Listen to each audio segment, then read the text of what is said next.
केवल मुर्दे की भस्म भी शिव पर चढ़ी है तो उसकी कीमत बढ़ गई है। आप शंकर के मंदिर की देहली अगर चढ़ गए हो, शिव मंदिर की देहली पर आप चढ़े हो, शंकर की मंदिर में अगर आप प्रवेश करे हो, शंकर की कथा में अगर आप पहुंचे हो, भगवान की भक्ति में अगर आप डूबे हो, तो ये विश्वास मानना कि आपकी भी कीमत बढ़ गई है। मक्खी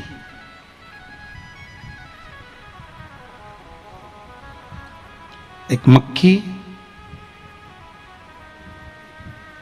किराने वाले के सामान पर जाके बैठ जाए और तराजू में तुल जाए, किराने के सामान में कोई वजन में अंतर आएगा क्या? अरे बोलो तो जम के, आएगा वजन में अंतर? नहीं।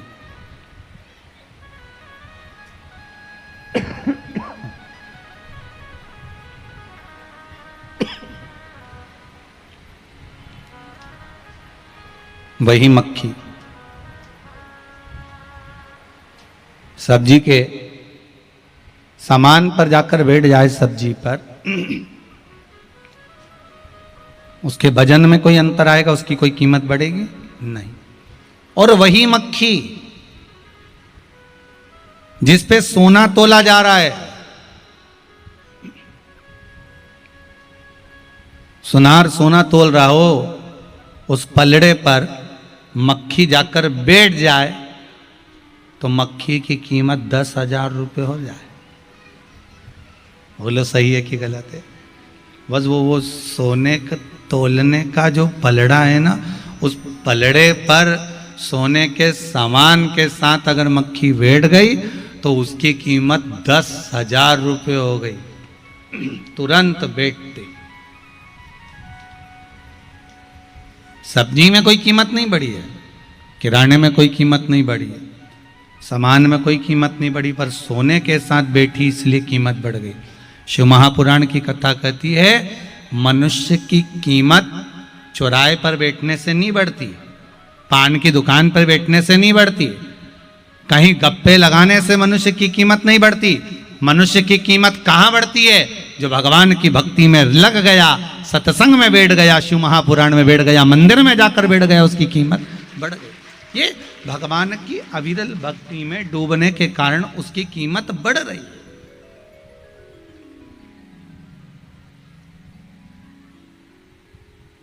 भक्ति के बल पर कीमत बढ़ रही है। आप भजन करते रहे, कीमत बढ़ती गई।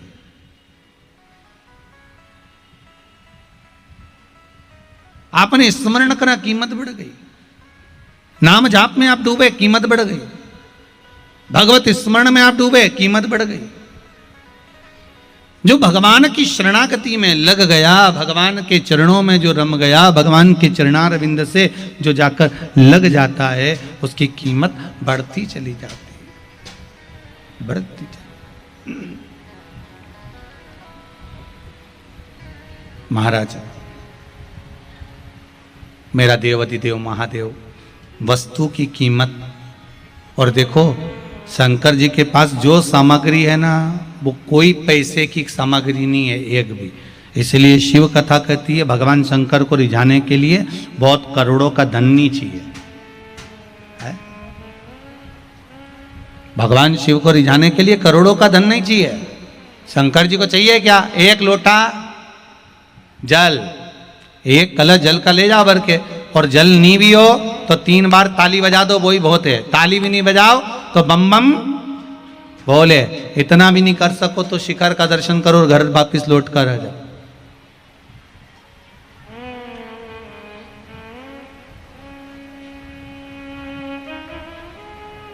उनको चाहिए क्या?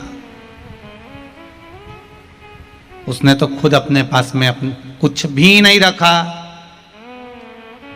जैसे ही सृष्टि का खंड प्रारंभ हुआ, सृष्टि का प्रकरण प्रारंभ हुआ, सृष्टि को बढ़ाते हुए सबसे पहले भगवान शंकर ने ब्रह्मा जी को सबसे पहले दिए तो वेद और पुराण दे दिए। ले उठाओ ये वेद, ये तुम्हारे। वेदों का अधिकार किसको दे दिया? ब्रह्मदेव का। ये ब्रह्मदेव, तुम्हें वेदों का अधिकार है, ले ये वेद तुम्हारे पास में रखो। ब्रह्मा जी वेद अपने पास में रखे। शंकर जी के पास कोई वेद और पुराण नहीं है उनके पास में, उन्होंने तो दे दिए, ये तुम्हारे पास में रखिए। महाराज, भगवान विष्णु को सुदर्शन चक्र दे दिया। और बचा कुचा था, ख्याति देवी कह रही है लक्ष्मी जी की मां, मैं अपनी बेटी लक्ष्मी का विवाह शंकर जी के साथ करना चाहती हूं। और शंकर भगवान कह रहे हैं मैं आपकी बेटी से विवाह नहीं कर सकता, लक्ष्मी से, लक्ष्मी को नारायण को दे दो, लक्ष्मी को नारायण को दो, मैं इससे विवाह नहीं कर सकता, आप इनको नारायण को दे दीजिए। देखिए ब्रह्मा जी को वेद दे दिए, वेद के अधिकारी बना दिए। भगवान विष्णु को सुदर्शन चक्र दे दिया, सुदर्शन चक्रधारी बना दिया। भगवान विष्णु को लक्ष्मी दे दी, लक्ष्मी नारायण बना दिया। इंद्र आए, इंद्र ने कहा भोलेनाथ हमको, भगवान ने कहा क्या चाहते हो, कहा महाराज जी आपकी कृपा हो जाए, दे दी उन्होंने, ले जाओ। कामधेनु दे दी, कामधेनु इंद्र को दे तो दी, साथ में कह दिया ऐरावत हाथी भी ले जाओ। इतना बोल्ड हाथी, इतना प्रबल हाथी ऐरावत तक भगवान शंकर ने इंद्र को दे दिया।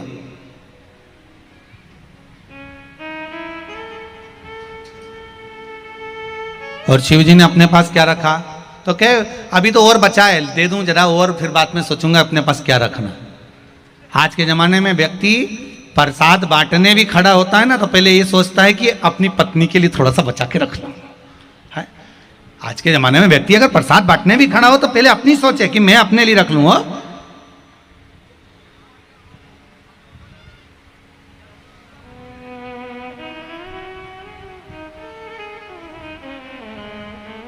शादी ब्याहों में वो बुलौआ बांटते हैं ना, क्या बांटते हो, बतासे वगैरह, मिठाई, सामान, गिफ्ट शादी में बांटते हैं ना। जब माता पूजन में जाओ या मंडप में जाओ या बुलौआ हो, मायरा हो, जो भी काम हो उसमें शादी में गिफ्ट बांटता है। तो गिफ्ट बांटने वाला भी सोच विचार कर, देखना मेरी लड़की के लिए रख लेना, हो संभाल के रख लेना। मतलब पहले खुद का भला चाहेगा कि खुद के लिए रख लें, पर शंकर भगवान ने अपना भला नहीं चाहा। शंकर जी ने तो जो आया सब दे दिया। सामने आया कुबेर, चोर को देखा तो कहा इसके कुबेर बना दो, और चोर को कुबेर बना दिया, चोर को कुबेर। भगवान विष्णु को सुदर्शन चक्र दिया, भगवान विष्णु को लक्ष्मी जी दी, ब्रह्मा जी को वेद दिए, इंद्र को ऐरावत हाथी कामधेनु दे दी, और एक साधारण से व्यक्ति को कुबेर बना दिया। शिव जी से पूछा तुमने अपने पास क्या रखा, शंकर भगवान बोले ये खप्पर रखा है, पानी भर लिया करूंगा, पी लिया करूंगा, एक खप्पर। शिव जी ने अपने पास में क्या रखा है, कुछ भी। क्या रखा, कुछ भी नहीं। शंकर जी के पास में कुछ है ही नहीं। वो कहे ना, रावण को बाबा तूने लंका दिया है, भस्मासुर को तूने कंकण दिया, उसी ने तेरा पीछा किया रे भोले बाबा, उसी ने तेरा पीछा किया रे शंभू बाबा, भोले बाबा शंभू बाबा, बमा बम भोले शंकर, गले में नाग भयंकर। सब दे दिया उन्होंने, अपने पास कुछ रखा ही नहीं। सारी दुनिया का जो वस्तु का सामान था, तुम्हारे काम का तुम ले लो, तुम्हारे काम का तुम ले लो, तुम्हारे काम का तुम ले लो। शिव जी के पास क्या रखा? शंकर जी कहते हैं मेरे पास में केवल एक ही चीज रखी है, वो क्या है? तो कि भगवान का नाम रखा है, नाम में जपता हूं, उसमें मुझे सुख का अनुभव होता है। मैंने नाम अपने पास में रख लिया।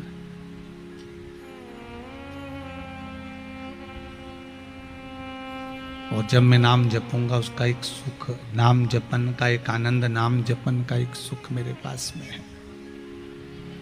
इसलिए शायद तुलसीदास जी ने भी लिख दिया महाराज कि कलयुग केवल नाम आधारा, सुमर सुमर नर उतरहीं पारा। कि नाम की आधारशिला रख लीजिए, नाम की आधारशिला का जो सुख है वो सुख कहीं नहीं हो सकता।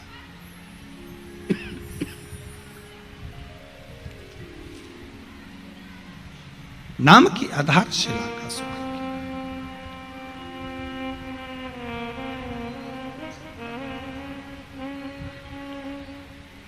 किसी भी रूप में जपो, आप चाहे राम कहो, आप चाहे कृष्ण कहो, आप चाहे शिव कहो, आप चाहे भवानी कहो, आप चाहे दत्त कहो, आप चाहे नारायण कहो, किसी भी रूप में जपो, कैसे भी भजो, पर भजो। एक जगह पर आग जल रही है, अग्नि जल रही है, वहां पर आपका एक बैग, एक कपड़ा उस अग्नि में गिर गया, जलेगा कि नहीं जलेगा? जम के तो बोलो, जल जाएगा ना। अब किसी ने वहां पर बैठ के मंत्र तो बोला ही नहीं कि रुपट्टा स्वाहा, कोई बोला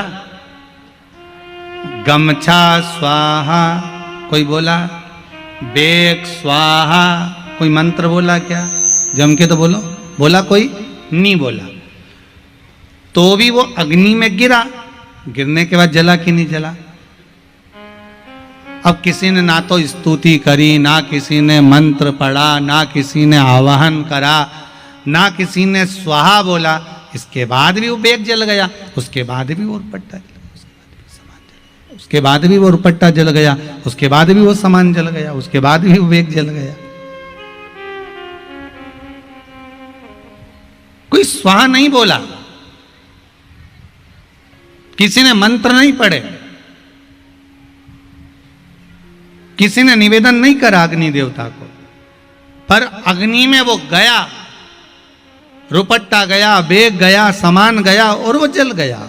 उसको किसी ने नहीं कहा कि ये बेग स्वाहा की रुपट्टा स्वाहा, या मंत्र पढ़े हो, किसी ने स्तुति करी हो, उसे कोई मतलब नहीं।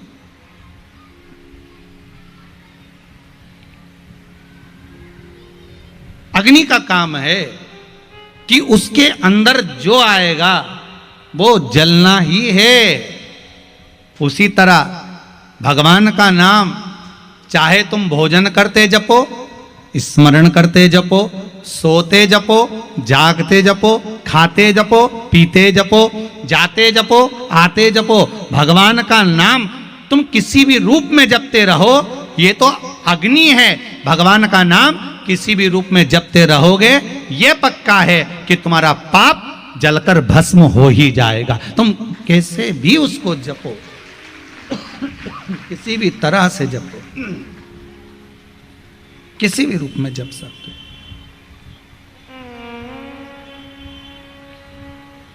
आप जिस रूप में जपोगे वो स्वाहा तो होना ही है,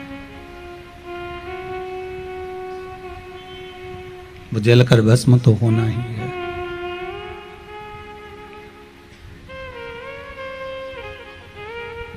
राम राम रटते रहो जब तक घट में प्राण, कबहू तो दीन दयाल के भनक पड़ेगी कान।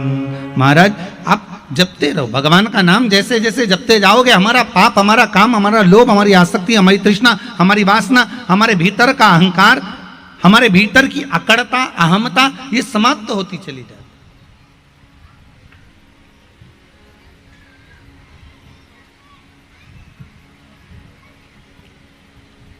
शिव अपने पास में नहीं रखा, शंकर ने तो दे दिया आपको, ले आओ, ये ले जाओ, तुम्हारे पास में रख लो। और जिसने जपा उसको सुख मिला। एक बहुत सुंदर भाव कहा है महाराज, आज थोड़े पत्र ज्यादा हैं फिर भी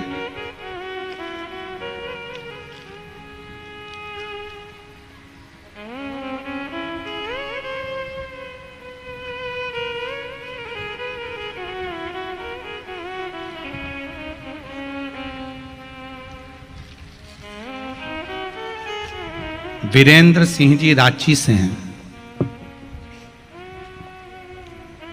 कहाँ बैठे हैं जरा खड़े होंगे? वीरेंद्र सिंह जी रांची से, माइक दीजिए जरा।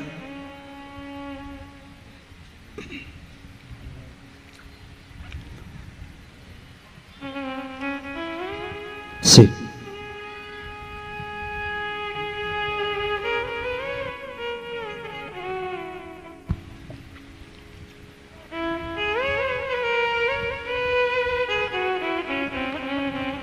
वीरेंद्र सिंह जी रांची से आप पधारे हैं। आपने लिखा है गुरुजी पिछले 2 साल से शिव महापुराण की कथा सुन रहा हूँ। श्री शिवाय नमस्तुभ्यम। श्री शिवाय नमस्तुभ्यम। वीरेंद्र सिंह जी कहाँ से पधारे हैं रांची में? रांची सर, रांची झारखंड से। रांची झारखंड से आए। क्या नाम है आपका? वीरेंद्र कुमार सिंह जी। आपने लिखा है आपकी बेटी को 9 साल से संतान नहीं थी जी। अब बाबा की कृपा है? जी बाबा कृपा है। क्या हुआ है? पुत्र हुआ है। पुत्र की प्राप्ति हुई, बहुत बहुत बधाई आपको।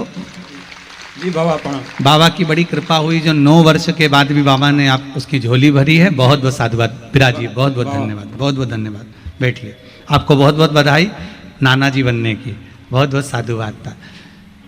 शिव कृपा है ही ऐसी।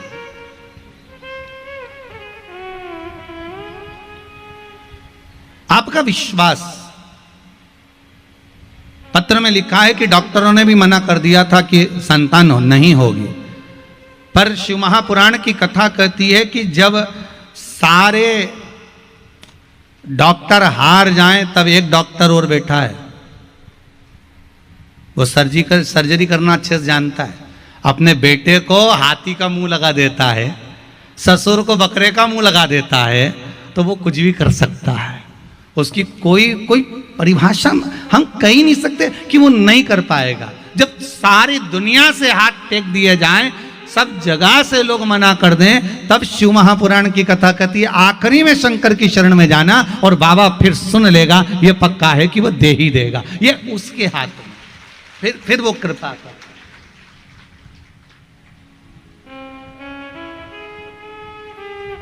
और हम फिर कहेंगे दुनिया अगर थोड़ा बहुत देती है ना तो 50 बार कहकर बताती है, पर मेरा देव अधिदेव महादेव जब देता है ना तो कुछ कहकर नहीं बताता। मेरा देव अधिदेव महादेव जब देता है तो बड़े आनंद में प्रदान करता है, बड़े आनंद में।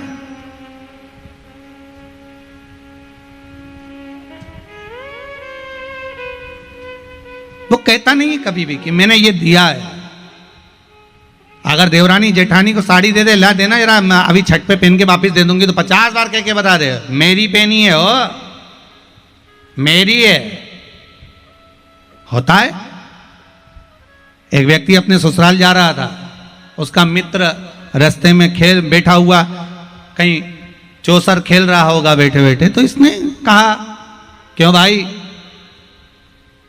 क्या कर रहा है? कहने लगे बस बैठा हूं चौसर खेल रहा हूं। अच्छा अच्छा, चल मेरे साथ, चल ससुराल से आते हैं, अभी आ लौट के अभी आए, चल मेरे साथ। उसको ससुराल, अरे तो मेरे पास कपड़े वपड़े तो है ही नहीं। अरे मत होंदे, मेरे कपड़े पहन लेना, उसमें क्या दिक्कत है, चल मैं मेरे कपड़े दे दूंगा, पहन लेना, चल मेरी ससुराल होके आते। उसको गाड़ी में बिठाया और ससुराल ले गया। अब ससुराल ले गया तो उसने कहा कमरे में स्नान आदि करा, नहाए करे, नहाने स्नान आदि के बाद में वो बोला मैं पहनूंगा क्या, मेरा कुर्ता तो अच्छा है पर ये पजामा जो है ना ये बहुत गंदा हो रहा है। तो जो लेकर गया था उसने कहा मेरा पजामा पहन ले, ले ले मेरा पजामा पहन ले। उसने अपना पजामा दे दिया।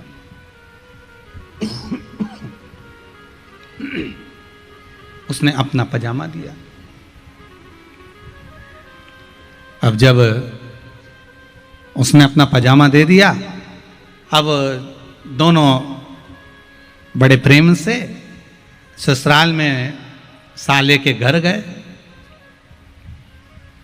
साले जी ने बहुत आओ भगत सत्कार करा, सम्मान करा, आदर करा। और साले जी ने पूछ लिया ये कौन है? मेरे मित्र हैं। अच्छा, अकेला आ रहा था? अच्छा, तो मैंने सोचा इनको भी ले चलूं। अच्छा,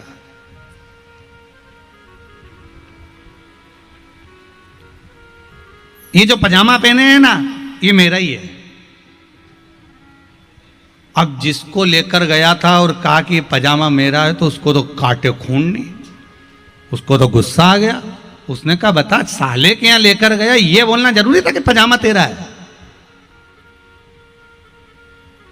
अब इसको आ गई गुस्सा।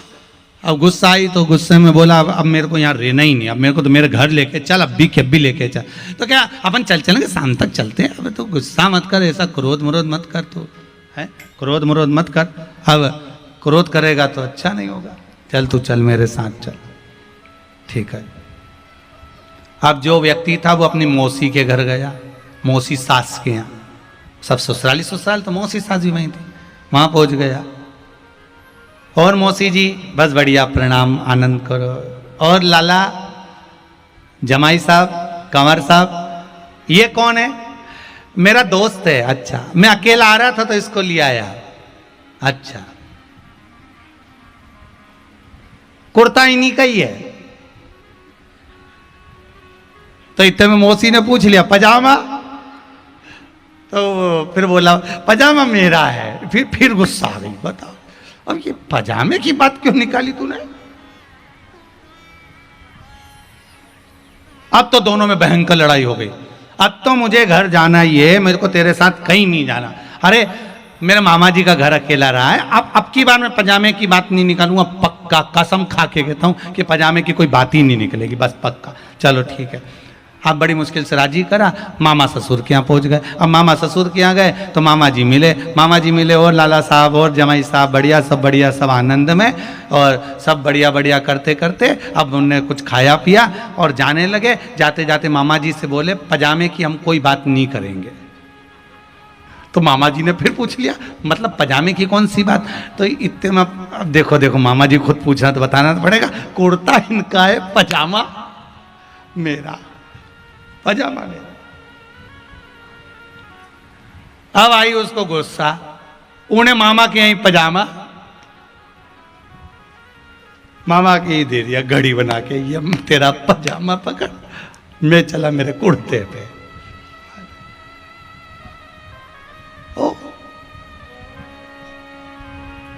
दुनिया के लोग अगर थोड़ा सा देंगे ना तो ये पजामे की तरह केकर बता देंगे कि मेरा है, मैंने दिया है, मेरा है। पर मेरा मालिक, मेरा कुबेर भंडारी, मेरा कुबेरेश्वर महादेव, मेरा ओगढ़दानी काशी विश्वनाथ महंकाल बाबा जब देता है तो कभी कहकर नहीं बताता कि मैंने कितना दिया है, वो कभी नहीं कहता, वो तो बस दे देता है। मालूम तो हमको बाद में पड़ता है कि उसने कितना। एक पत्र में बड़ा सुंदर भाव कहा है महाराज, देखिए दिया कितना उसने।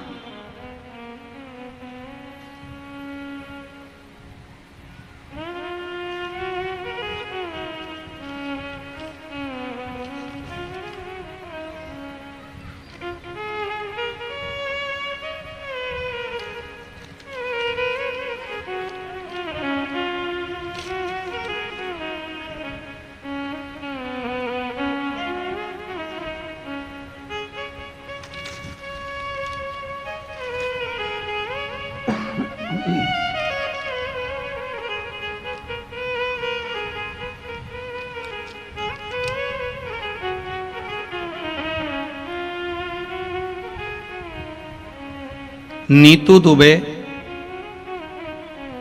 दुमका झारखंड से आई हैं। कहाँ हैं?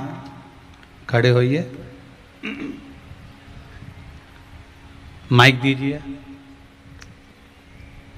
आपने लिखा है दीदी,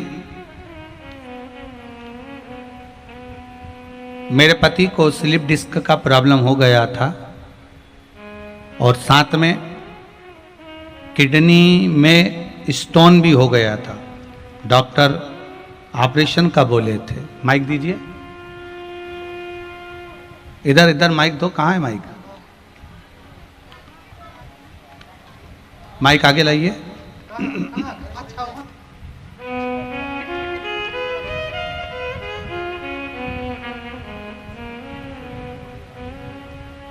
श्री शिवाय नमस्तुभ्यम। क्या नाम है दीदी आपका? Hello hello. हाँ जी बोलिए। श्री शिवाय नमस्तुभ्यम। श्री शिवाय नमस्तुभ्यम। दीदी कहाँ से आए हुए हैं? दुमका झारखंड से। जी, क्या प्रॉब्लम हो गई थी पति को? मेरे हस्बैंड को गुरुजी स्लिप डिस्क हो गया था। 4 महीना वो बेड पे थे, चल भी नहीं पाते, उठ भी नहीं पाते थे। उसके बाद देवघर में दिखाया तो स्टोन भी निकल बोल दिया किडनी में। अब बोला कि किडनी में भी प्रॉब्लम हो गया है, दोनों किडनी में। जी, बस मैं घर आई, माँ को बताई। माँ ने बोला बस मंदिर जाओ और बेलपत्र का और चरणामृत पिला। बस बाबा मैंने वही किया। और वो भेल जड़ी जो आप बताते हैं जी, बस वही पिलाया। अब आराम है उनको? आराम है। अब आराम है पहले से? जी। और डॉक्टर को दिखाइएगा, अब धीरे धीरे स्टोन निकल गया होगा। डॉक्टर को मैंने स्टोन ले जाके दिखाई। स्टोन निकला, दिखाया उनको? हाँ ऐसा निकला बाबा, उनका पेशाब रास्ता पूरा फूल गया। जी डॉक्टर को फोन किया, डॉक्टर बोला नहीं होगा तो हॉस्पिटल जाइए। जी। तो हम बोले आप बाथरूम जाइए, हम जाप करते हैं। बस श्री शिवाय नमस्ते भी हमका जाप करते रहे बाबा। ऐसा निकला, वो बोले हमको पता भी नहीं चला, लगा फूल निकल गया है। बस किडनी में अब तो नहीं है ना स्टोन? बस बाबा की यही कृपा है। कुछ भी नहीं। और स्लिप डिस्क में भी आराम है? पलंग पे तो नहीं होंगे? नहीं बाबा। चल रहे फिर रहे ना? हाँ, चल बस फिर रहे। बैठिए। श्री शिवाय नमस्ते। नमस्तुभ्यम। यही बाबा की कृपा है, उसकी उदारता, उसकी दया, उसकी कृपा। महाराज जीवन में ऐसा कौन सी तकलीफ है, ऐसा कौन सा दुख, ऐसा कौन सा कष्ट है जो बाबा नहीं निदान कर सकते? बस निवेदन एक ही रहेगा, आपका विश्वास। आप जितना विश्वास कर सकते हो, दृढ़ विश्वास भगवान पर करो, मेरे शंभू पर, मेरे शंकर पर, मेरे त्रिकालदर्शी पर।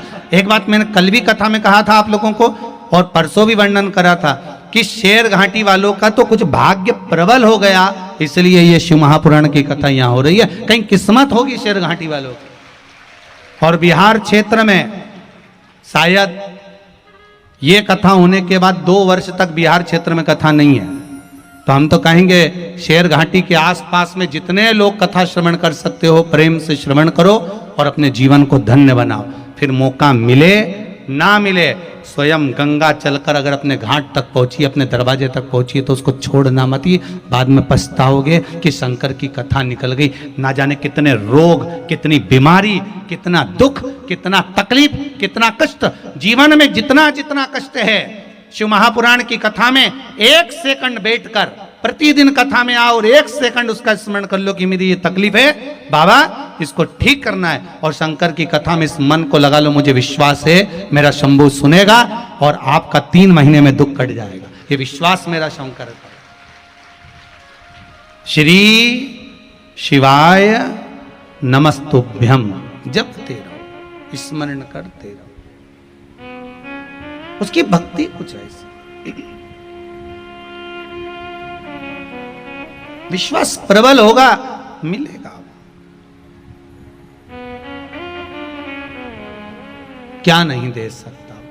ब्रह्मा जी को वेद दे दिए, भगवान विष्णु को लक्ष्मी सुदर्शन चक्र दे दिया, इंद्र को कामधेनु दे दी, ऐरावत दे दिया, चोर को कुबेर बना दिया। क्या नहीं दिया? रावण को सोने की लंका दे दी, भस्मासुर मांगा तो कंकण उतार कर दे दिया, कंकण दे दिया, ये ले कंकण ले। क्या नहीं दे सकते?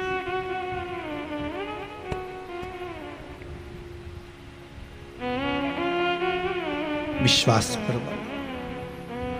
देव ऋषि नारद कामदेव पर विजय प्राप्त कर ली, और देवऋषि नारद ने कामदेव पर विजय प्राप्त करने के बाद देवऋषि नारद के मन में अहंकार जागृत हो गया कि मैंने काम को जीता है, काम मैंने जीता है।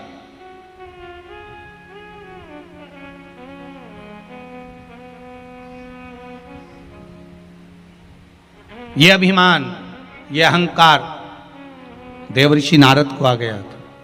इसलिए शिव महापुराण की कथा कहती है, आपका अपना कुछ भी नहीं है, धन दूसरे का, शरीर दिया हुआ दूसरे का, माता पिता ने जन्म दिया, लक्ष्मी दूसरे की, संपदा दूसरे की, जिसके साथ शादी हुई वो दूसरे की है। तो माता पिता की जननी कोई पराये घर से हमारे घर में आ गई, पराये घर की प्राप्त हुई। धन दौलत संपदा सत्ता वैभव मकान जमीन जायदाद सब दूसरे का है।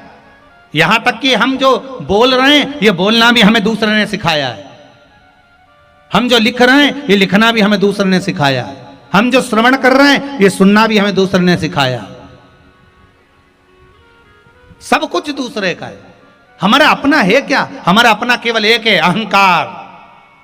हमारा खुद का है अहंकार। इसलिए शिव जी कहते हैं मेरे मंदिर में आना तो अहंकार चढ़ाकर चले जाना, और जिस दिन तू मेरे मंदिर में अहंकार चढ़ाकर चले जाएगा, अभिमान छोड़कर जाएगा, उस दिन जीवन का सुख पा जाएगा। लंका का राजा रावण सब कुछ भगवान को दिया। लंका के राजा रावण ने अपने हाथों पर कैलाश पर्वत को उठा लिया। लंका के राजा रावण ने शंकर भगवान का भजन करा, कीर्तन करा, स्मरण करा, सब कुछ करा, शिव जी को सब कुछ दिया, पर अहंकार नहीं दे पाया। शिव महापुराण की कथा कहती है, व्यक्ति अपना अहंकार शिव जी को दे दे, केवल निर्मल मन सो मोहि पावा, मुझे निर्मल मन दे दे। अहंकार शिव को। बेर चढ़ाने का बड़ा महत्व है। यहाँ चढ़ाते हैं कि नहीं चढ़ाते? चढ़ाते हैं। शिवरात्रि के दिन बेर चढ़ाने का बड़ा महत्व है। और शिवरात्रि पर चढ़ा हुआ वो बेर उठाकर ले आइए और उस बेर को उठाकर रख लीजिए। मान लो किसी को उदर से जुड़ी हुई जब तकलीफ रहती है, पेट से जुड़ी हुई तकलीफ रहती है, पेट से जुड़ी हुई कोई भी प्रॉब्लम हो, अगर पेट से जुड़ा हुआ कोई भी रोग आपको लग गया और डॉक्टर की दवाई चल रही है, सारी औषधि चल रही है, जो शिवरात्रि पर आपने बेर चढ़ाया है, वो बेर अगर आपके यहाँ रखा हुआ है, वो बेर उस रोग वाले व्यक्ति को खिला दीजिए। आधे घंटे के अंदर पेट का दर्द, पेट की तकलीफ, पेट का कैसा भी रोग होगा, एकदम आराम लग जाएगा। उस बेर में इतना दम, इतना प्रबलता आ जाती है। शंकर को जो शिवरात्रि के दिन बेर चढ़ाया जाता है।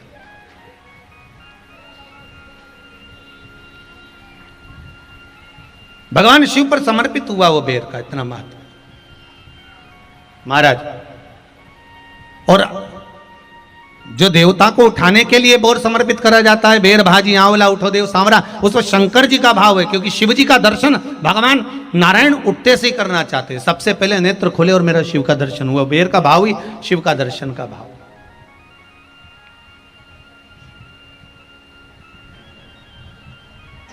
कितनी बड़ी औषधि होगी बेर के अंदर, जरा देखिएगा कि मेरे राम जी शबरी अम्बा के दरवाजे पर पहुंचे। आप लोग भजन में लेते रहते हो, शबरी संवारे रास्ता आएंगे राम जी, मेरा भी धन्य जीवन बनाएंगे राम जी।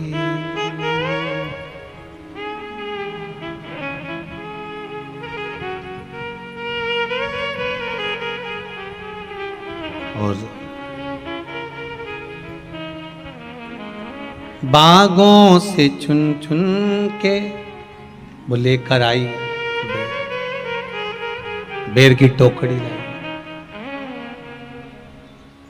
खट्टे हो चाहे मीठे हो पाएंगे राम जी,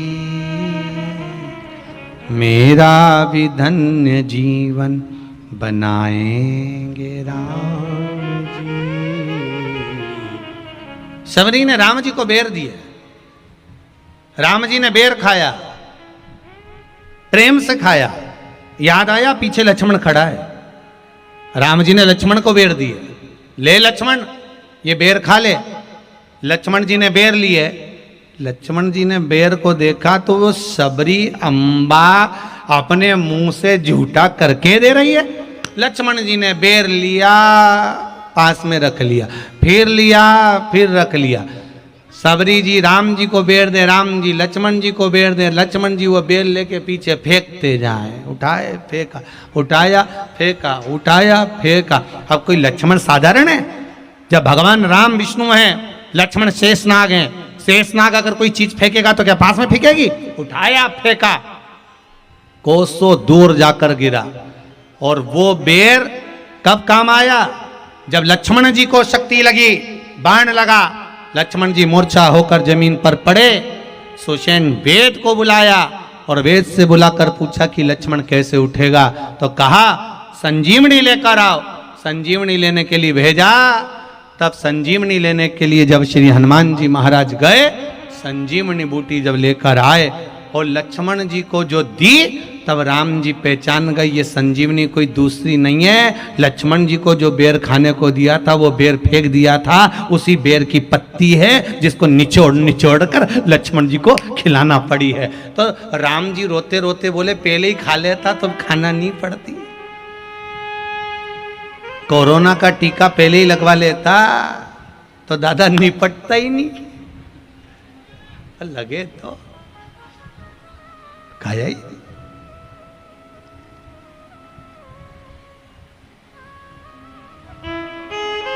यहां तो सीधी सीधी बात है ना। कहा पोलियो की दवाई जन्म लिए बच्चे से लेकर 5 वर्ष तक के बच्चे को पोलियो की दवाई पिलाई जाएगी। पोलियो की दवाई पियो तो हाथ पैर से विकलांग नहीं होगे। बोलो, बोलते कि नहीं बोलते? पियो विकलांग नहीं होगे। जो नहीं पिएगा वो हाथ पैर से विकलांग हो जाएगा। उसी तरह शिव महापुराण की कथा, जिसका जन्म नहीं हुआ, जो माता के गर्भ में है, उससे लेकर जो मर रहा है उस तक के व्यक्ति को सुनाई जाएगी। पोलियो की दवाई नहीं पियोगे, हाथ पैर से विकलांग हो जाओगे। शिव महापुराण नहीं सुनोगे तो काम, लोभ, विषय, आसक्ति से विकलांग हो जाओगे। इसलिए सुनो, ये सुनने का विषय है, इसको श्रवण करना, हमारे जीवन में उतारना। ये मिलेगी, प्राप्त होना बड़ा मुश्किल है। फिर अगर पहले ही लक्ष्मण जी तुम ये खा लेते बेर, तो आज इसकी पत्तियों का रस नहीं लेना पड़ता, पहले ही खा लेते।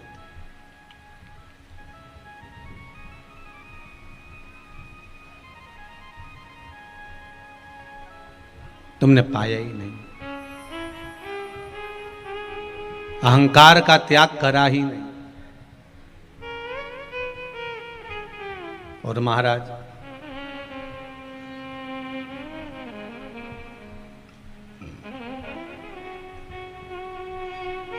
लक्ष्मण, आज श्री देवर्षि नारद का अहंकार नहीं गया। नारद जी के भीतर अभिमान रहा, मैंने काम को जीता है, कामदेव को मैंने जीता है। अहंकार भरा गया, अहंकार भरा गया। भगवान शंकर के पास में सबसे पहले गए और शिव जी के पास जाकर बोले, भोलेनाथ जी, जिस कामदेव को आप नहीं जीत पाए थे, उस कामदेव को मैंने जीता है। बहुत ध्यान देना महाराज, भजन करो, स्मरण करो, दान करो, पुण्य करो, संकीर्तन करो, सत्संग करो, तुम्हारी मर्जी पड़े जो करो, पर अहंकार रख कर मत करना कभी कि मैंने करा। इसलिए शिव महापुराण की कथा कहती है, शिव पुराण करवाने वाले ना तो दिलीप जी अग्रवाल ना अग्रवाल परिवार, शिव पुराण कराने वाला भोले नाथ, करने वाला भी भोले नाथ और सुनने वाला भी भोले। यहाँ कोई नहीं करवा रहा, कोई बाँच भी नहीं रहा और ना कोई सुन रहा। और इस अंदाजे में मत रहना कि सीहोर वाला महाराज बाँच रहा है। सीहोर वाले महाराज की क्या बस की है जो कथा बाँच दे? बाँचने वाला भी शंकर, करवाने वाला भी जम के बोलो शंकर, और सुनने वाला भी शंकर, सुनने वाला भी शंकर। नहीं तो तुम अच्छे अच्छे की नहीं सुनो, कथा कहां से सुन लो? तुम्हारे घर में अगर कहीं का कुछ कह दे तो तुम सुनो। और तो कथा सुन रही हो 3 घंटा, ये भोलेनाथ जी की कृपा है दाता। किसी की सामर्थ्यता नहीं कि कोई सुन ले। किसकी सामर्थ्यता?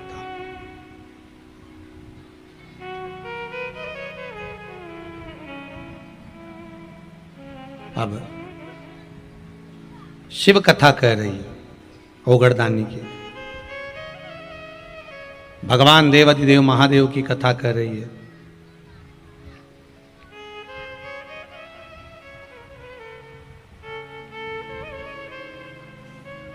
देव ऋषि नारद भगवान शिव जी के पास में गए। शंकर भगवान ने देखा देव ऋषि नारद आए, आदर करा, सम्मान करा, सत्कार करा, आओ पधारो। कैसे आना हुआ? कैसे आयो? बुलाया।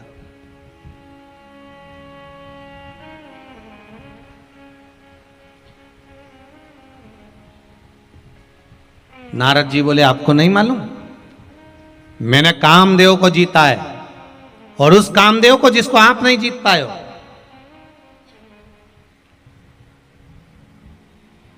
उसको मैंने जीता है।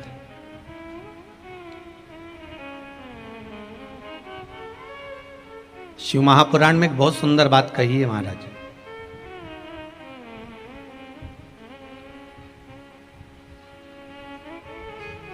मान लो तुम किसी कार्य के लिए जा रहे हो, 5 बार 6 बार तुम उस कार्य के लिए होकर आ गए, या किसी से अपना पैसा लेना है और तुम उसको पास 50 बार होकर आ गए हो, भैया पैसे कब देगा, या किसी कार्य के लिए जा रहे हो, वो कार्य नहीं हो रहा, 50 बार होकर आ गए, वो काम नहीं हो रहा। शिव महापुराण कहती है लाल चंदन, कौन सा चंदन, लाल चंदन को अच्छा घिसो और घिसकर तैयार कर कर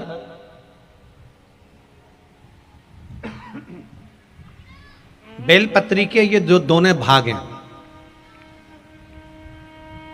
दर्शन हो रहे हैं आप लोगों को, लाल चंदन घिसो और घिसकर बेलपत्री के ये दोनों भाग हैं, दोनों पत्तियां जो नीचे की हैं, इसमें उस चंदन को लगा लीजिए।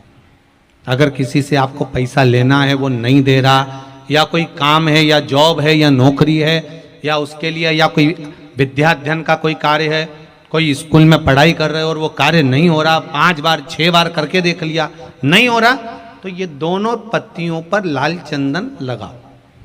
लाल चंदन लगाने का मतलब ये नहीं कि जरा सी तुम बिंदी लगा दो, लाल चंदन जो घिसा है उसको पूरी पत्तियों पर अच्छे से फेरना है, उस लाल चंदन को लगा लीजिए। और महाराज बीच की पत्ती में थोड़ा सा घृत, घृत मतलब गाय का घी, गौ माता के दूध से माखन से निर्मित उस घी को बीच की पत्ती में थोड़ा सा लगा लीजिए। और जो अशोक सुंदरी वाली जगह है, जानते हो ना आप लोग अशोक सुंदरी की जगह, आपको पहले भी कथा में कहा, समझ लीजिए ये शिवलिंग है, ये जलाधारी पर रखा हुआ है, ये गोल जलाधारी है, यहां से पानी नीचे गिरता है, ठीक है, ऐसे होता ना शिवलिंग। तो शंकर भगवान का पूरा परिवार शिवलिंग के आसपास में होता है। शंकर भगवान के 13 बच्चे हैं। कितने बच्चे हैं शिव जी के? 13 बच्चे, पूरे 13 की 13 बच्चे और धर्म पत्नी शिव जी की शिवलिंग के आसपास में है। जैसे ये जो गोल जलाधारी है, ये माता पार्वती जी का हस्त कमल है।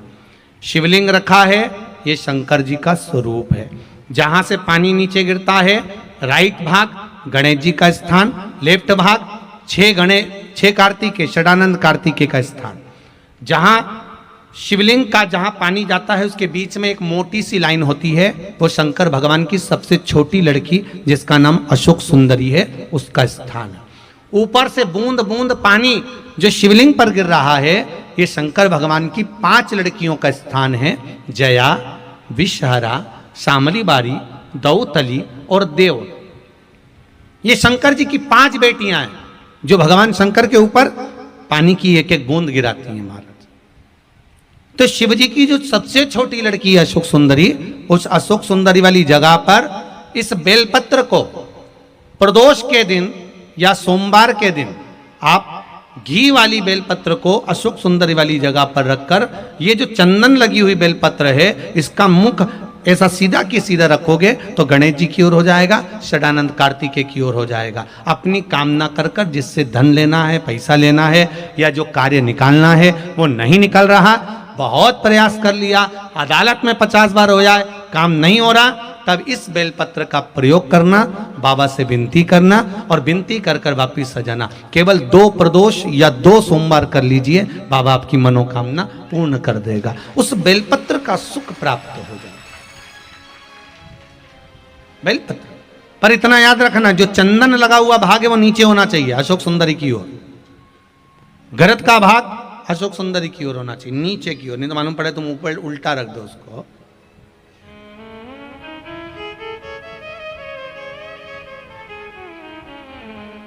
शिव स्मरण में कार्य, यही चीज विवाह में भी कार्य आती है। जिन बेटा और बेटी का विवाह नहीं हो रहा, आज देव उठनी एकादशी है, बहुत ध्यान देना महाराज। जिन बेटा बेटी का विवाह नहीं हो रहा, 30-30 साल के हो गए, 28 साल, 40 साल, 25 साल के हो गए, विवाह नहीं हो रहा, तो आज बेलपत्री पर दोनों पत्तियों पर लाल चंदन लगाइए और बीच वाली पत्ती पर पीला चंदन लगाइए। जिसका विवाह नहीं हो रहा उसके लिए का है, आज ही करना पड़ेगा, परंतु देव उठनी एकादशी के दिन आज ही का है, बस साल में एक ही बार होता है वो। नीचे की दोनों पत्ती पर लाल चंदन और बीच वाली पत्ती पर पीला चंदन। महाराज, पीला चंदन लगाने के बाद में जो लाल चंदन है, उस लाल चंदन से 7 बिंदी पीले चंदन वाली पत्ती पर लगवा दीजिए। जिस लड़का लड़की का विवाह नहीं हो रहा, उससे लाल चंदन की 7 बिंदी लगवा दीजिए और लगवाकर जहां पर अशोक सुंदरी का स्थान है, वहां पर उस बेलपत्री को उसका नाम और गोत्र बोलकर, जिस व्यक्ति का विवाह नहीं हो रहा, नाम और गोत्र बोलकर आज रात्रि के समय पर या आज शाम के समय पर उस बेलपत्र को देवउठनी आज एकादशी के दिन भगवान शंकर की अशोक सुंदरी की जगह पर चढ़ा दो और बाबा से विनती कर लो, बाबा मेरा मंगल विवाह हो, ऐसा निवेदन कर लो। 3 महीने के अंदर विवाह पक्का, भगवान विवाह पक्का करा ही दे। अशोक सुंदरी वाले वो करना आज ही पड़ेगा देवउठनी एकादशी पर। यह प्रयोग बाकी के दिन का नहीं है, केवल देवउठनी एकादशी का प्रयोग। जिसका विवाह नहीं हो, शादी बेलपत्री का प्रयोग, बस दोनों में अंतर है घृत का और पीले चंदन का। 7 बिंदी लाल चंदन की जब पीला चंदन लग जाए, 7 बिंदी लाल चंदन की उससे लगवाओ जिसका विवाह करना है। जिसका विवाह नहीं हो रहा, उससे लगवाइए और फिर भगवान को समर्पित कर दीजिए। तेरा ही दिया मैंने खाया पिया है, तेरा शुक्रिया, तेरा शुक्रिया है। मुझे भोले बाबा ने बहुत दे दिया है, तेरा शुक्रिया है, तेरा शुक्रिया है। निवेदन करिएगा। श्री, साथ में बोलिए, श्री शिवाय नमस्तुभ्यम, श्री शिवाय नमस्तुभ्यम, श्री शिवाय नमस्तुभ्यम। ये शिव महापुराण का मूल मंत्र। जब दुख हो, तकलीफ हो, कष्ट हो, रोग हो, बीमारी हो, जपो। अभी वो बहन जी कह रही थी, केवल मंत्र का जाप करा। डॉक्टर बोल रहे हैं कि हॉस्पिटल, दूसरा हॉस्पिटल में ले जाओ, पर भगवान भी तो सामने होना चाहिए। आपका विश्वास जागृत होना चाहिए। एक माता जी ने बड़ा भाव लिखा है इसमें। कागज नहीं मिला तो लिफाफा ही सरी।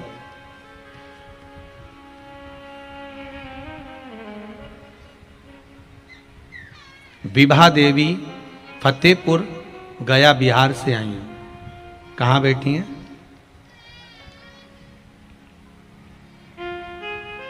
आपने लिखा है, गुरुजी, जब से शिव महापुराण की कथा सुन रहे हैं, तब से मेरी तबीयत अच्छी हो गई है। पहले बीमार बहुत रहती थी, बहुत तकलीफ थी, अब बाबा की कृपा है। सावनी शिवरात्रि पर रुद्राभिषेक करा, उससे जमीन का जो काम अधूरा था वो भी बाबा ने पूरा कर दिया है। बहुत बहुत साधुवाद आपको।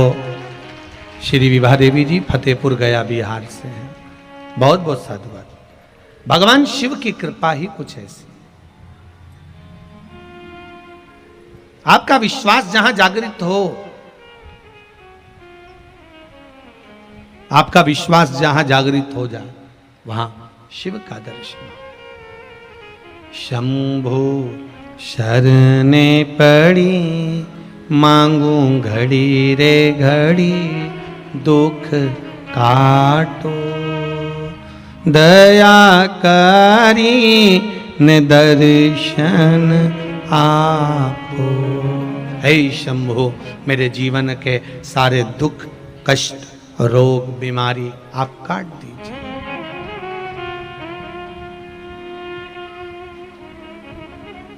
आप काट दीजिए। शिव कथा कह रहे, देव ऋषि नारद का अहंकार समाप्त नहीं हुआ। भगवान शंकर ने सुना आपने कामदेव को जीत लिया है। कामदेव को, बड़ी कृपा हुई है।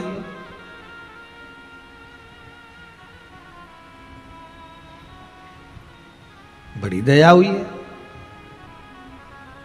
भगवान शंकर ने उसी समय पर अपने गण को बुलाया, भृंगी आओ इधर। भृंगी दौड़कर आया, जी स्वामी एक रुद्राक्ष की माला लेकर आओ।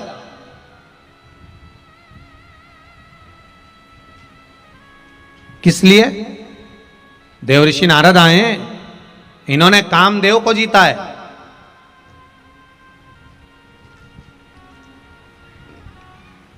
कामदेव को? हाँ।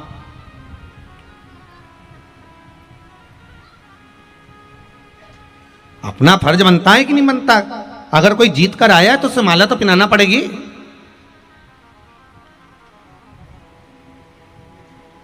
और माला नहीं पहनाएंगे तो मालूम पड़े अपने माल को ही ले जाएगा। माला पहनाना जरूरी है।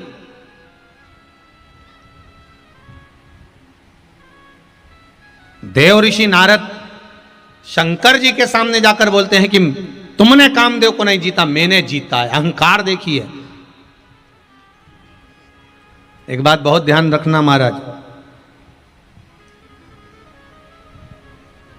ये मनुष्य का जो शरीर है ना, ये दुकान की तरह है। काय की तरह है? दुकान की तरह। और ये जीवान जो है ना मनुष्य की, ये ताले की तरह है। काय की तरह है? ताले की तरह। जब ये ताला खुलता है ना, तब मालूम पड़ता है कि दुकान सोने की है कि कोयले की है। मतलब ये जीवान जब बोलती है ना, तब मालूम पड़ता है कि ये सोने की है कि कोयले की है। ये पूरा शरीर दुकान की तरह है और जीवान ताले की तरह है। जब जब दीवान बोलना चालू करती है, जीवान जब बोलना प्रारंभ करती है, इससे ये मालूम पड़ता है कि व्यक्ति का स्वभाव कैसा, व्यक्ति कैसा है, इसका रंग ढंग कैसा है, ये किस तरह का है। ये जुबान बता देती है, जिह्वा बता देती है। इसीलिए कहते हैं बोल मेरी जिह्वा हरि हरि, 10-10 भोजन पान करे और राम नाम में मरी मरी। बोल मेरी जीवा हरि हरि। खाने का नंबर आ जाए तो जीवान ऐसा बताए, क्या दही बड़ा बना है, क्या सुंदर बड़ा बना है, क्या सुंदर भुजिया बना है, क्या सुंदर ठेहुआ बना है, क्या सुंदर लिट्टी और चोखा।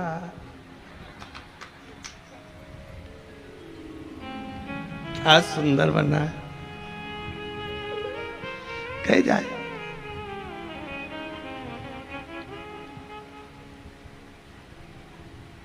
वह लिट्टी और चोखे की भी भली चढ़ाई।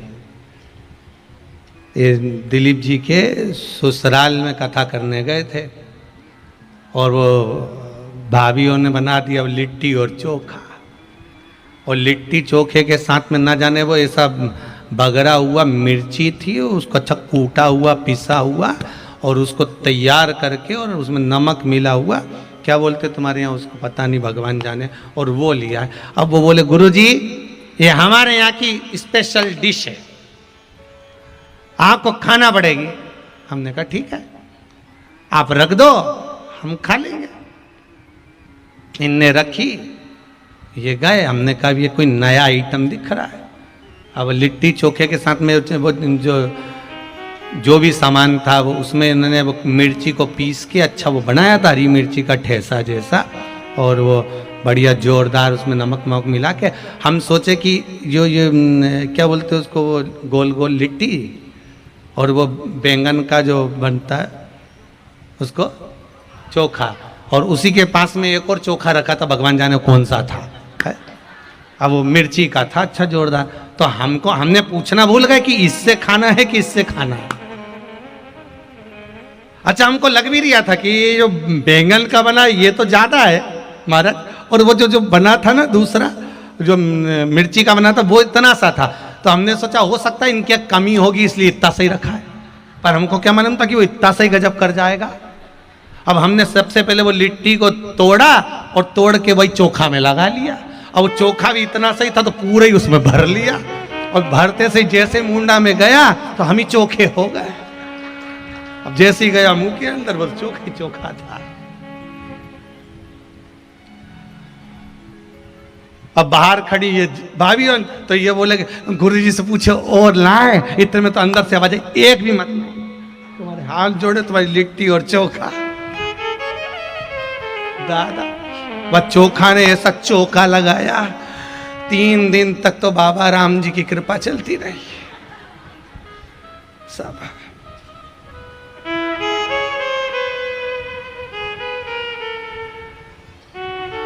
वो तो राम भला करे, आज कथा का 3रा दिन है और जजमान किया वो लिट्टी और चोखा अभी तक नहीं आया है। कृपा कृपा समझियो। तो ये तो मालूम पड़े बबुआ तो खाए सो तो राम जी जाए। हर हर भगवान देव अधिदेव महादेव कह रहे हैं कि अब आए हैं तो माला तो पिनाना पड़ेगी, जाओ जरा। अब इनको नहीं मालूम कि मालूम महाराज जिभ्या बता देती है कि व्यक्ति का स्वभाव कैसा है, जिभ्या बता देती है कि व्यवहार कैसा है, क्या व्यवहार है, क्या स्वरूप। अब गए रुद्राक्ष की माला भृंगी ने ला कर दे, रुद्राक्ष की माला श्रृंगी भृंगी लेकर आए। देव ऋषि नारद के गले में भगवान देवाधिदेव महादेव ने पिनाई और देवाधिदेव महादेव ने जब पिनाई, नारद जी को भगवान ने बुलाकर देव ऋषि नारद से कहा, नारद तुमसे एक निवेदन है, तुमने जो कहा है ना कि आपने काम को नहीं जीता मैंने काम को जीता, ये बात अब आप मत कहना भगवान विष्णु के आगे, अब ये बात मत कहना नारायण के आगे। ये भगवान विष्णु के आगे मत कहना आप ये बात। नारद जी को लगा एक तो खुद तो कामदेव को जीते नहीं और ऊपर से हम जीत गए तो बताने की भी मना कर रहा है।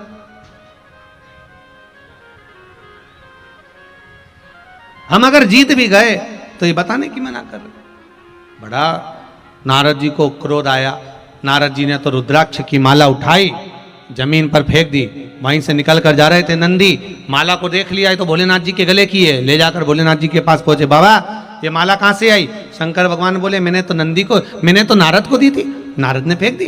बाबा रुद्राक्ष उसी को देना चाहिए जो रुद्राक्ष के काबिल है।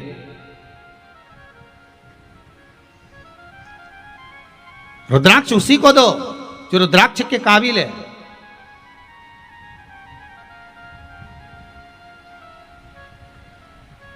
और जो रुद्राक्ष के काबिल ही नहीं है तो उसको रुद्राक्ष देने से मतलब क्या? फिर निवेदन है, मानो तो मैं गंगा मां हूं, ना मानो तो बहता पानी। आप मानोगे तो गंगा जल है, नहीं मानो तो ये बहता हुआ पानी है, तो जा रहा है बहता हुआ चले जा रहा है। आप मानोगे तो निरंतरता प्राप्त करोगे, मानो तो मैं हूं, ना मानो तो बहता पानी। देखो नारद जी को लगा, नारद जी माला छोड़कर सीधे भगवान विष्णु के पास गए। श्रीमन नारायण पहुंच गए भगवान विष्णु के पास में। नारायण श्रीमन नारायण, नारायण श्रीमन नारायण। सीधे भगवान विष्णु के पास, सीधे भगवान विष्णु के पास पूछ लिया भगवान ने, आओ देव ऋषि नारद पधारो।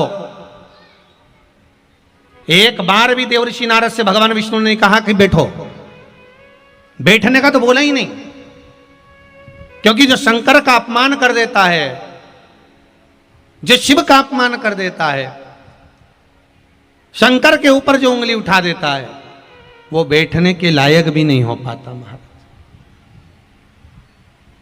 वो बैठने के लायक भी नहीं है।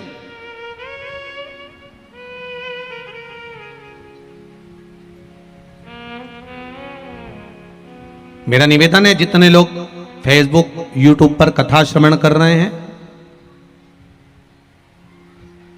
जितने लोग कथा को श्रवण कर रहे हैं, उनसे निवेदन है मेरा,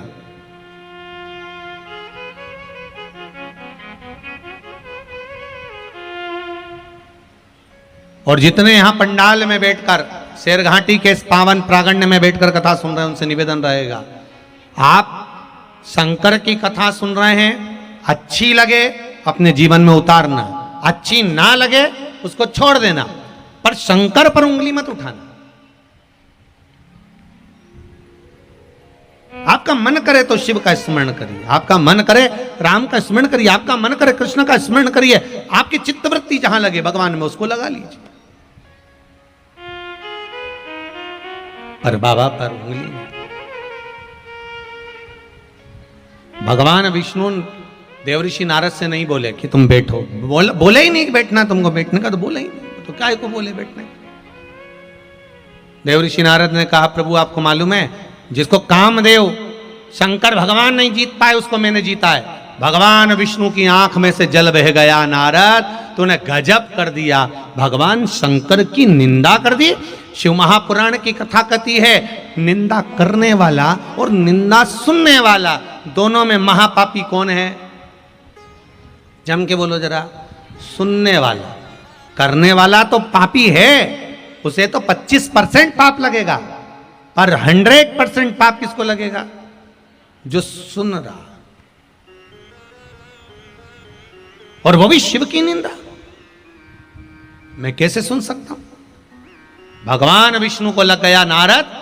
शिव महापुराण की कथा कहती है निंदा करने वाले को भी जानवर का, पशु का जन्म लेना पड़ता है, और सुनने वाले को भी पशुता का जन्म लेना पड़ता है।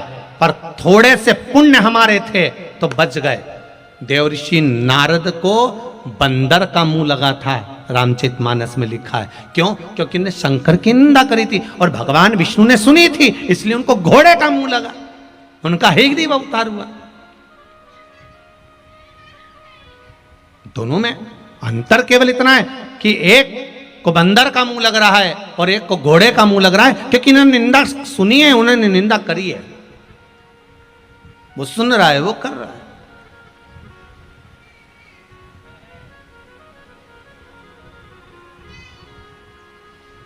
और करे, मना नहीं, शिव की निंदा अगर कहते हैं जिसकी निंदा ज्यादा होती है ना, जिसकी निंदा ज्यादा हो समझ लेना वो उन्नति की सीढ़ी पर चढ़ता चले जा रहा है, वो बढ़ते चले जा रहा है, उसकी निंदा ज्यादा हो रही है। और जिसकी निंदा ज्यादा होती है ना उसकी उम्र भी बहुत बढ़ती है, ये पक्का है।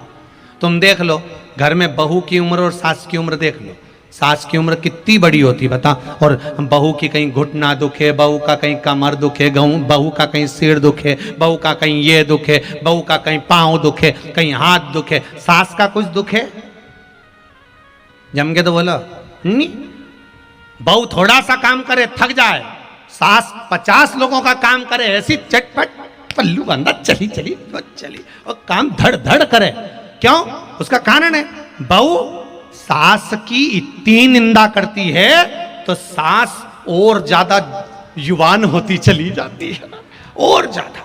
मेरा निवेदन है बहुओं से, सास को जल्दी निपटाना है तो बुराई करना बंद कर दो, डोकरी निपट जाएगी। और तुम जितना जितना बुराई करोगे ना वो उतनी जोरदार खजूर वाली चोटी पर आएगी, उतनी जोरदार। तुम जितनी निंदा करोगे ना वो उतनी अच्छी हो जाएगी। तुम निंदा करना बंद करो, वो निपट जाएगी। तुम निंदा करोगे वो नहीं जाएगी।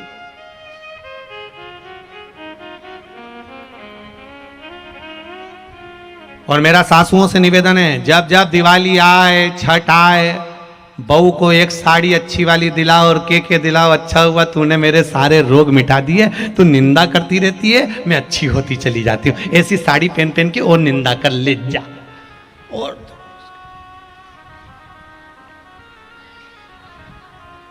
अरे शिव महापुराण कहती है एक राजा बीमार पड़ गया, राजा को रोग हो गया, इतना भयंकर रोग कि शरीर गल गल के नीचे गिरने लगा। राजा का शरीर नीचे गिरने लगा तो राजा ने सारे डॉक्टरों को दिखाया, वेदों को दिखाया, हकीमों को दिखाया, रोग नहीं मिटा। एक दिन वो गुरु जी के पास गया, गुरुदेव मेरे शरीर में बहुत बड़ा रोग हो गया, मेरा शरीर टपक रहा है, मेरे बहुत भयंकर रोग हो गया, गुरु जी मेरा रोग मिटा दो। गुरु जी ने कहा एक बात बता, तेरा बड़ा भाई था तो क्या वो तो मर गया, भाभी कहाँ है के घर में। गुरुजी ने कहा एक काम कर, भाभी जिस कमरे में जाकर सोती है उस कमरे के बाहर दरी बिछाकर तू सो। किसी को मालूम नहीं पड़ना चाहिए कि तू भाभी के कमरे के बाहर सो रहा है। गुरुजी मेरा रोग मिट जाएगा? हाँ जा। वो भाभी के कमरे के बाहर जाकर सोने लगा। किसी को मालूम नहीं पड़े, आधी रात को जाता, भाभी के कमरे के बाहर जाकर सो जाता। 15-20 दिन निकल गए। एक नौकरानी ने देख लिया और नौकरानी ने दूसरी नौकरानी को कहा, वो राजा को तो देख, खोलने को, वो भाभी के कमरे में जाके सोता है। दूसरी ने तीसरी से कहा, तीसरी ने चौथी से कहा, चौथी ने पांचवी से कहा, अरे देख तो सही, वो राजा को, इतना बड़ा राजा, और बेचारा भाई मर गया तो भाभी के कमरे में जाके सोता है। सारे नगर में बात हो गई, लोग थू थू करने लगे, गालियां देने लगे, अपशब्द कहने लगे। राजा का शरीर धीरे धीरे धीरे धीरे अच्छा हो गया। राजा नारियल लेकर, श्रीफल लेकर गुरुजी के पास गया। गुरुदेव अच्छे अच्छे डॉक्टर ठीक नहीं कर पाए, आपने कैसे कर दिया? गुरुजी बोले, राजन तेरा पाप बहुत बढ़ गया था, वो पाप के कारण तुझे रोग हो गया था। उस पाप को समाप्त करने के लिए तेरी निंदा करवाई, तेरी बुराई करवाई। जब राजा तेरे नगर के लोग तेरी बुराई करना चालू कर दिए तो तेरा सारा रोग मिट गया और तू अच्छा हो गया। बस इतना याद रखो, तुम्हारी कोई निंदा करे, समझ लेना तुम्हारी बुराई कर रहा है, तुम्हारा रोग मिट जाएगा। अगर कोई बड़ी बड़ी बीमारी है ना तो मिट जाती है निंदा करने से। इसलिए पहले लोग कहते थे, निंदक न्यारे राखिए आंगन कुटी छवा। कोई करे बुराई करे, कितनी करेगा, करने दो। मीराबाई जैसे बन जाओ। मैं तो चली वृंदावन राणा, मेरे तो भाग जगे, राणा जी तेरे महलों में आग लगे। मुझे क्या करना, क्या करना मुझे? अरे घास फूस की कुटिया बनाऊंगी, उसमें तुलसी का रोप लगे, राणा जी तेरे महलों में आग लगे। मुझे क्या करना?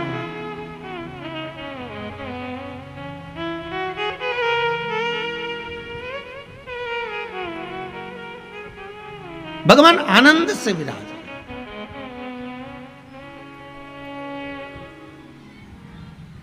रस तत्व आनंद का होना चाहिए। कोई करे निंदा करे, शिव जी को कोई फर्क नहीं पड़ता। देवऋषि नारद ने करी निंदा, खूब करी।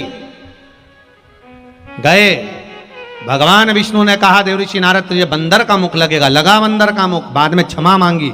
चंद्रभागा नदी के तट पर जाकर भगवान शंकर की आराधना करी। शिव जी प्रसन्न हुए, मांगो क्या चाहिए? देवऋषि नारद कहते हैं, बस कभी कभी अगर अहंकार आए तो उसे काट देना, और कुछ नहीं चाहिए। ठीक है। आया समय, दक्ष प्रजापति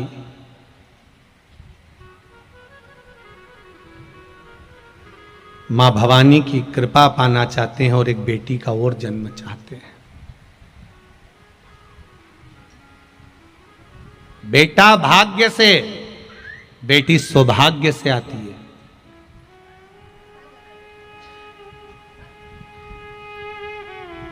बेटा भाग्य से, बेटी सौभाग्य से आती है।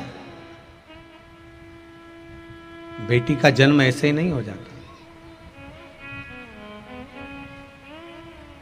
एक दो मित्र थे, बहुत दिनों के बाद मिले। एक मित्र ने दूसरे से पूछा, और भाई कहाँ रहता आजकल? बस आजकल मैं नोएडा में रह रहा हूं। अच्छा, और तू? मैं तो यहीं पटना में, कहीं नहीं गया, अपन तो यही है। अच्छा, बहुत दिनों के बाद आया? हाँ भाई, वो लॉकडाउन लग गया था तो घर आना पड़ा ना, इसलिए आया। अच्छा अच्छा अच्छा, और सब बढ़िया है? बढ़िया। शादी हो गई? हो, 2 बच्चे हैं। अच्छा, और तेरे? मेरे भी 2 बच्चे हैं। अच्छा, कहाँ हैं? तो क्या, ये देख, एक मेरी बड़ी बेटी, एक मेरी छोटी बेटी, दोनों हाथ पकड़े हुए थे। और तेरे? भगवान की कृपा है भैया, मेरे यहाँ तो 2 लड़के ही लड़के हैं। मेरे लड़की वड़की नहीं है, मेरे यहाँ लड़के हैं 2। भगवान ने बड़ी कृपा करी है। अच्छा हुआ मुझे लड़की नहीं दी, लड़की दे देता कौन ध्यान रखता? कॉलेज छोड़ने जाओ, स्कूल छोड़ने जाओ, पढ़ाने जाओ, ये करने जाओ, ट्यूशन छोड़ने जाओ। अच्छा हुआ भगवान ने मुझे लड़का दिया, मुझे लड़की नहीं दी। लड़की का पिता आंख में आंसू भरकर रो रहा था। दोनों बेटियों ने अपने पापा का मुख देखा तो छोटी लड़की ने सामने वाले अंकल का कुर्ता खींचा और कुर्ता खींच कर कहा, अंकल आप कहते हो कि अच्छा हुआ भगवान ने आपको बेटी नहीं दी। अंकल मैं कहती हूं भगवान बेटी हमेशा भाग्य वाले के घर में देता है, तेरे जैसे खोड़ले के घर में नहीं देता। भगवान बेटी हमेशा भाग्य वाले के घर में देता है, जिसका भाग्य प्रबल होता है। कन्यादान करने की जिसमें सामर्थ्यता हो, भगवान बेटी उसी को देता है।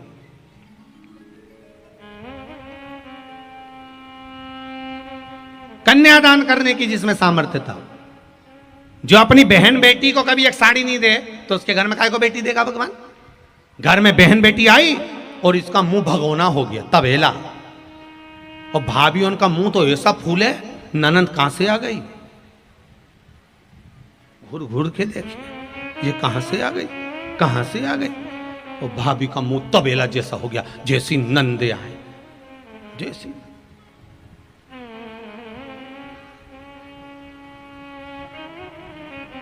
भगवाना वो तो यही है कि दिलीप भैया आपके यहाँ का ससुराल और आपके यहाँ का घर ऐसा देखा जहाँ पर ये भाभीयों भी इतनी आगे बढ़ बढ़ के काम करे ने, सब संभाल ले, ननंदोन भी भाभी के इतना काम करी, सब संभाल ली। नहीं तो बाकी की जगह कथा करने जाओ तो नंदे भूली फूली माँ बैठी रहे और भाभी फूली फूली माँ बैठी रहे।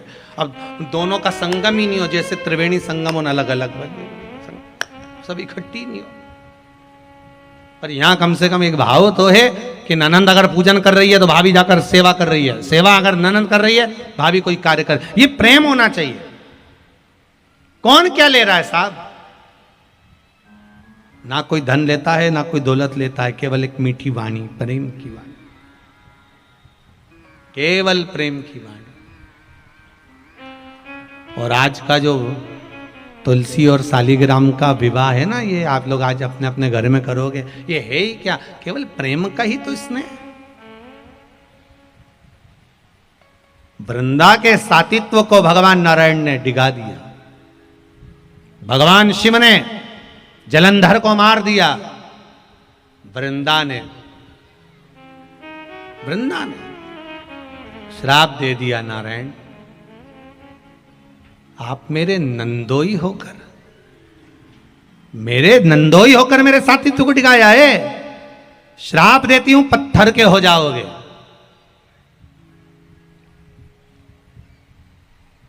पत्थर के हो गए आप। भगवान विष्णु की आंख में जल भरा था। भगवान ने कहा, वृंदा तेरा पूर्व का जन्म याद कर ले, पूर्व के कई युग निकल गए, हर युग में तूने नारायण को मांगा था, हर युग में तूने नारायण को मांगा है, पर कोई युग में नारायण तुझे प्राप्त नहीं हुए।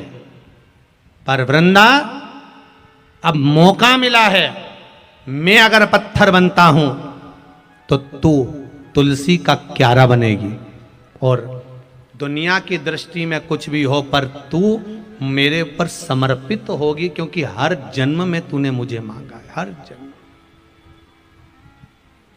इसलिए भगवान को सबसे ज्यादा प्रिय है ही क्या, तुलसी का दल।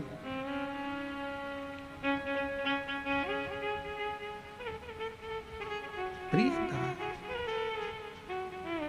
आज एकादशी है, देवउठनी, एक तुलसी जी का पावन भजन आप भी हमारे साथ में भाव के साथ में